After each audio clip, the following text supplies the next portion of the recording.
Welcome to the S.O.A.P video series from Oak Tree Community Church in South Bend, Indiana. We are halfway through a 5-pack, I guess is what we're calling. Right. We're doing 5 of the minor prophets. If you look back through some of our other videos, we've done some of the other minor prophets, so it's not like we're just skipping some of them. But we're doing I think the last 5 that we have. Yeah. So, well, and not only is it the last 5 that we have, but they're also very similar to each other because they're around the same time period. Yeah, four of them are very close to each other. One of them we'll do next week. We'll shoot off into the future a little bit. We'll talk about that. But still, he was at the same time, just talking about the future or similar time. No? All right, that's next week. Yeah, I'll worry about that next week. We'll do that next week. Right. So last week we did Micah and Nahum. Right, and both were prophets during the split kingdom, and it's important to understand that this period of time in the nation of Israel was actually split into a northern kingdom that they called Israel and a southern kingdom that they called Judah, and God didn't want it that way. Right. It quote just happened, and God said, you need to repent, you need to come back. Everybody gave yeah, and they never did.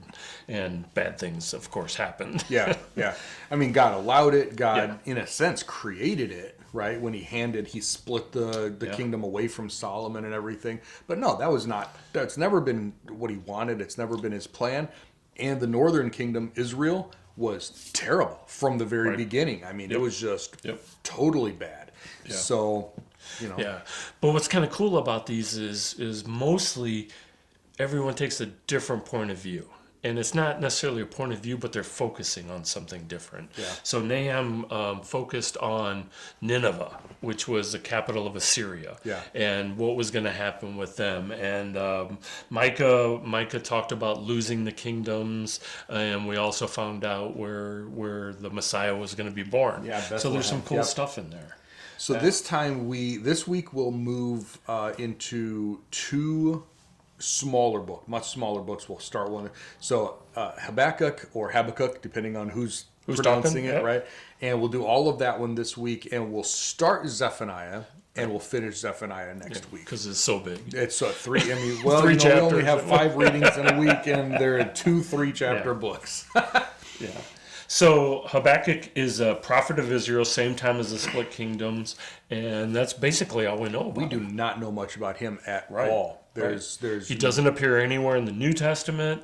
The New Testament doesn't refer to him, and this really isn't a book that pastors use very much either. No, although here at Oak Tree, early in 2024, we did actually teach through Habakkuk, and so Nick taught through it for us. Yeah, he did. So nice. We'll have to. Nice. If whenever you're watching this, if you're watching it shortly after we release it or years later, that's why I say in 2024 we actually did teach through this book here. Now we can sort of place it from a date standpoint because he's going to talk about Babylon, and God said, I'm going to use Babylon to do, and we'll get into it, right? To punish Israel, which means that it has to be before they did that, which would have been 605 BC. Right. So we can place it that early. And it sounds like it's coming soon, so we can place it somewhere in the early 600s BC, but that's pretty much it. So here's what I do like about this book. Habakkuk is having a conversation with God. Yeah. And that's like pretty cool. Yeah, like a real, just a real conversation back and forth. And he is questioning God's actions, which is like, but it's kind of cool. And whenever I hear that, I always go to Christmas time. We always, talk about Mary and Joseph. And when Mary finds out she's pregnant, and then when Mary's cousin, her husband, Zechariah, he's also surprised. Yep. And both of these are surprised. And both of them ask the same basic question, how can this be? Yeah. And they got 2 very different responses. Mary Mary was just told and asked it of the angel, but the problem was where their heart was. Yeah, she was very innocently innocent saying, question. Yeah. And her cousin's husband was a priest. Yeah. And his was, I don't believe it. Yeah, exactly. So for a priest to do that, you would think that it would come down hard on That's that. a problem. Yeah. So part of our job today is to figure out where Habakkuk's heart is. Right, on this, and again, interesting book because it's got God, Habakkuk, and Babylon, and that's it. That's pretty much we're those are not the anywhere players. else. Yeah. All right. So picture this: you're you're in the nation of Israel during the split kingdom time, and you're a prophet, right? Yeah. Which means God's talking to you. So the northern kingdom's already gone. We're Okay. just Judah's the only one that's really left Right. at this point. So right? it seems like your job is easy. Repent. Yeah. And nobody is listening to you. And you're looking around and you're seeing how bad it is, and you're seeing the other kingdom, which is gone, Yeah. knowing that you're next, but people aren't believing you. Yeah. People aren't caring about God. So he's talking with God on, God, what are you doing about this? Yeah. What are we waiting for? What's next? Yeah. What are you going to do to fix it? God says, Yeah, go ahead. you know what? I've got this great plan. I'm going to tell you what I do, and it will knock your socks off. This is just shock and awe. This is going to be great. No one's ever, you would never consider this in a million years that I would ever do this. Yeah. And now Habakkuk, I think, is like, Let's hear is it. that a good thing or a bad thing? Yeah. So what's the plan? Well, but if you think about it from God's standpoint, he's got multiple problems that he needs to resolve. He needs to solve with them. Right, he has Judah, who's left, but if we just take it as the nation of Israel, has not been faithful to him. Right. There's sin, there's idolatry, there's you name it, they've done it, and he's not happy about it, and there has to be some judgment. But he also still needs them and wants them because he has promised certain he things. has promises that he must fulfill. Right. And so he can't just wipe Can't- them out. Yep, can't wipe them out. Now he also has this rogue nation called Babylon that is going around and devouring other nations. Yeah. And just a big machine. Yeah. Eating them up, adding them to the mix, moving on to the next one. Yep. Yep. And they're on the doorstep. Yeah. or will be on the doorstep. So he has to protect Judah from being just annihilated by Babylon. But at the same time, God decided, you know what?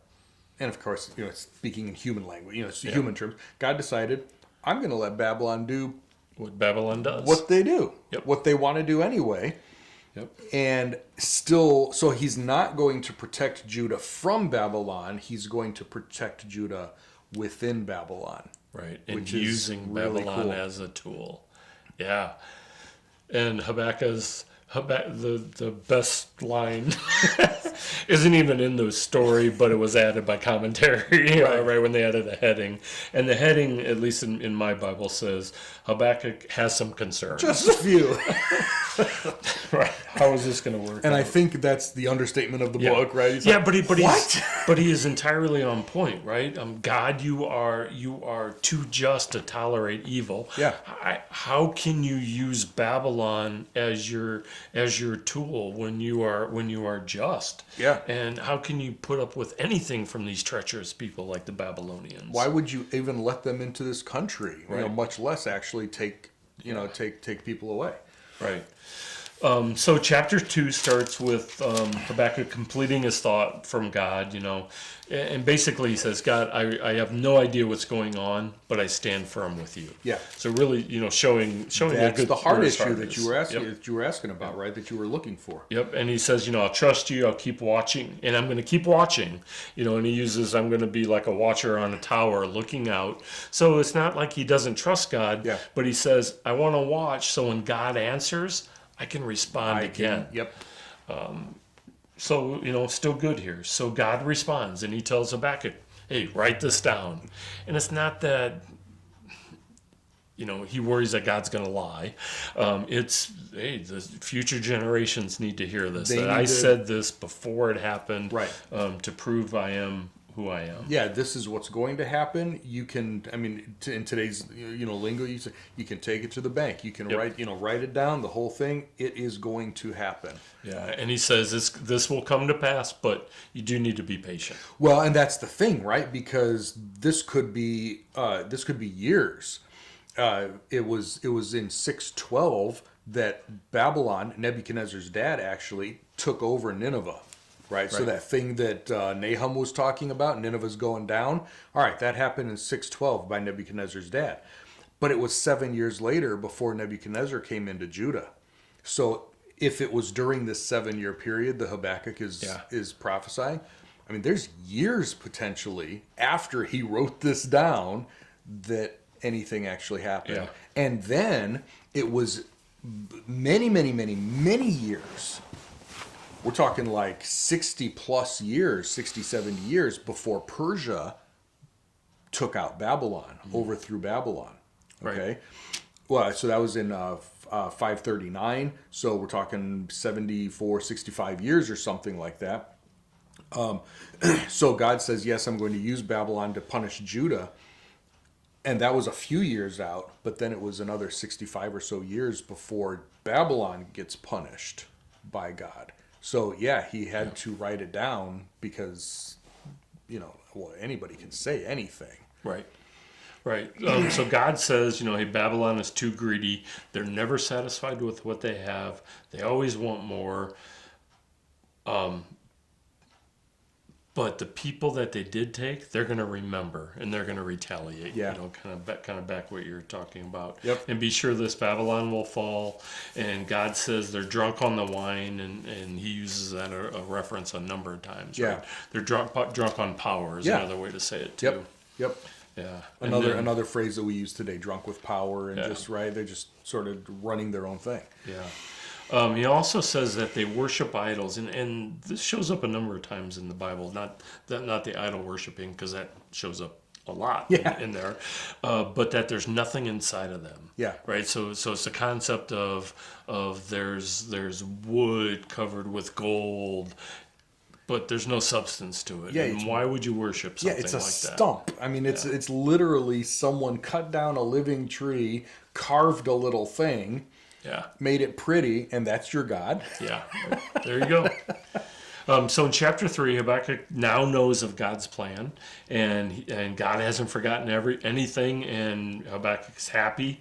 And though he may be patient, he understands, Babylon will fall, and he at least doesn't have all the details, but he got it, and he responds to God, and he says, he applauds God for what he's done in the past, and God for who he is, and he's awed by him, which is awesome.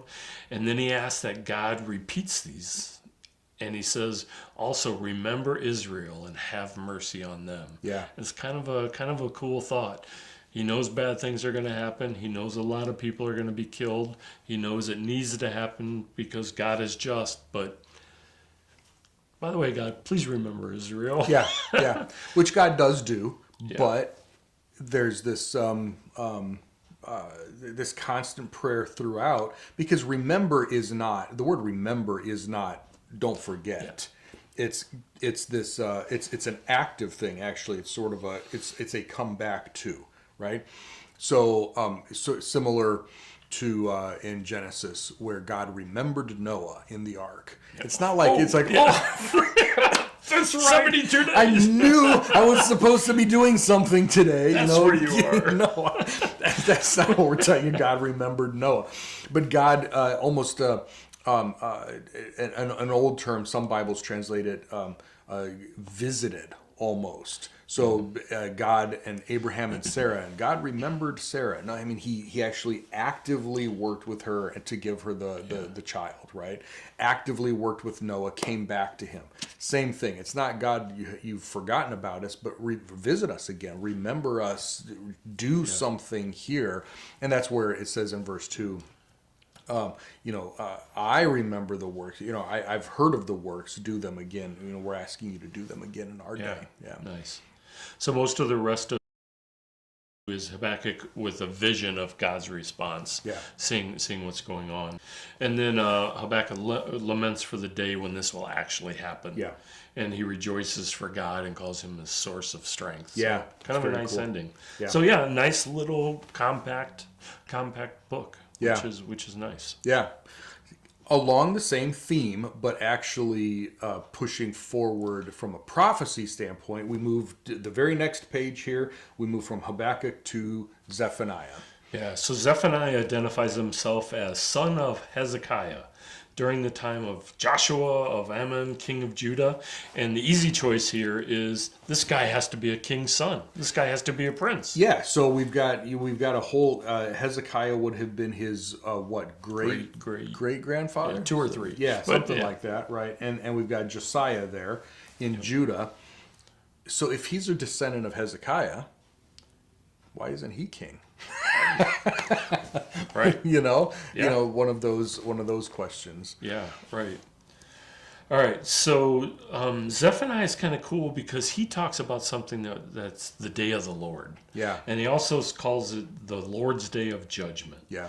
This is a future event, so in our current terminology, it's after the rapture, it's after the tribulation, or it ends the tribulation. Yeah. And it is a literal day where Jesus accepts the role of Messiah and comes back down on this earth, also called the Second Coming, and wages war. Yeah. Yeah. So the day of the Lord, depending on which prophet is talking about it, sometimes it's about the tribulation, sometimes it's about the second coming, the beginning of the kingdom, sometimes it's sort of the whole package, but it's in that thing where Jesus is the final deliverer for Israel. Yeah. And in a number of places, God calls it a great and terrible day. Yeah. But the cool thing is, this book explains why. Yeah. Oh, man, I love the details. Zephaniah is such an overlooked book, but the detail that's given here in these really short 3 chapters, and we're only doing 2 this time. We'll do the 3rd chapter next time and finish up. But it's really a neat read. If you haven't read it for a long time or ever, it's really, at least to me, it's a neat read. But to set it, it's also not a very pleasant read. The first couple chapters. The first 2 chapters are really about that wrath and destruction. It's God's anger being put out. So this is Revelation. This is John's Revelation. Encapsulated very small. Yep. But if you think about it from heaven's point of view, this is a great thing. Yeah. So imagine people in heaven waiting for thousands of years. God, when are you going to take care of this problem? When's it going to happen? When's it going to happen? Here it comes. We've been waiting so long for this. Yep. And when you see it from heaven's point of view, the day of the Lord is great. And it's really interesting that when you mentioned the Revelation, when you're reading through the Revelation, every time there is a massive punishment or a new judgment that's poured out, there's a worship scene in heaven. Right. Because heaven views this, like you said, differently. How great is God? Than earth. Yeah, exactly. Trumpets are going off. Yeah. But from man's point of view, it's a terrible thing. Right. Death and destruction, and God is finally taking care of the sin, taking care of Satan, and removing it through his judgment. Right. So then chapter 2 answers, what should people do? Right? If you're alive during this time, what should you do? So there will be what we'll call tribulation saints. These are people who have accepted Christ during the tribulation period, after the rapture, where the church has been taken off the earth. Right. Yeah. So they've gone into the tribulation, and the gospel will be made very, very clear during that time. Not only do we, let's use today's terminology, let's say we still have the internet, YouTube, we have all of those things out there. Bibles are all over the place. Videos like these that people have created are still all over the internet before, mass destruction.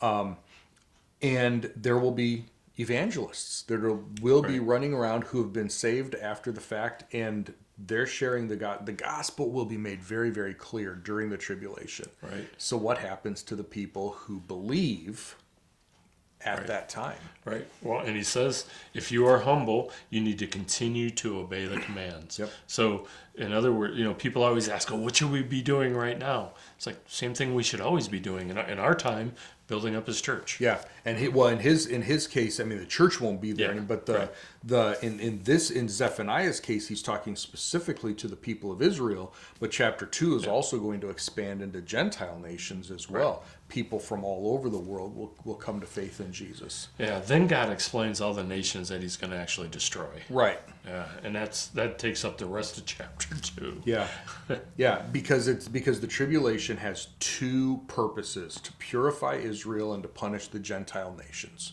right? But just like this time, and you've already mentioned, people can come to faith in Jesus from all over the world, even while this is going on, and we see that throughout the book of the Revelation. Yeah, Right.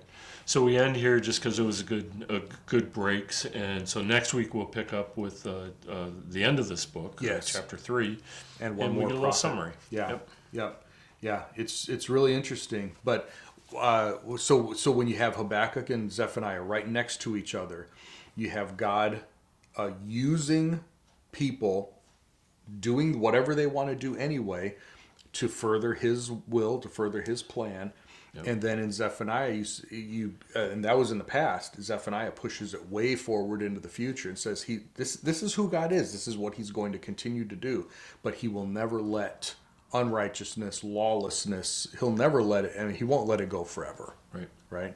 And so the solution is always, both in Habakkuk and in Zephaniah, the solution is always to believe God, believe His promises, believe what He's said. And today, that message is, Jesus died for you. He rose again on the third day, and He is the only way to come into a relationship with God. And we talk about that on our website, and we talk about that here at Oak Tree. And if you have questions about that, I know it didn't say anything about Jesus in these two books, but that's the message always across the board. So if you have questions about that, please contact us and ask. In the meantime, make sure that you share this with other people who need to hear that same message. And we will be back next time to finish Zephaniah and to finish this short study in some of these minor prophets. Bye, everyone.